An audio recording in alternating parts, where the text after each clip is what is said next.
দাদা এখানে মটন বিরিয়ানি পাওয়া যাবে? হ্যাঁ, কেন পাওয়া যাবে না? আরে দাদা এখানে চিকেন মটন থেকে শুরু করে নিরামিষ বিরিয়ানিও পাওয়া যায়। আচ্ছা ঠিক আছে, তাহলে আপনি এক কাজ করুন, আমাকে 1 প্লেট মটন বিরিয়ানি দিন।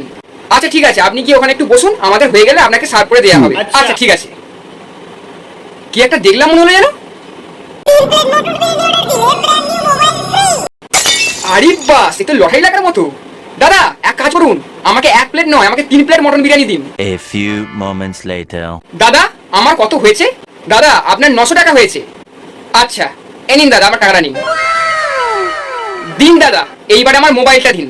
ও, সেই কারণেই আপনি তাহলে 3 প্লেট মটন বিরিয়ানি অর্ডার দিয়েছিলেন? হ্যাঁ অবভিয়াসলি, না হলে তো আমি 1 প্লেটে নিতাম। আচ্ছা আচ্ছা ঠিক আছে, এই নিন আপনার ব্র্যান্ড নিউ মোবাইল। এ বাবা, এ কি? এ তো সেই মনে হচ্ছে নকল খেলনা মোবাইল, একটা বাচ্চাদের মতো। হ্যাঁ, তো আপনি কি ভেবেছিলেন 300 টাকার খাবার অর্ডার দিয়ে আর আপনাকে আমি 30,000 টাকার মোবাইল দেবো? পাগল আছেন নাকি আপনি?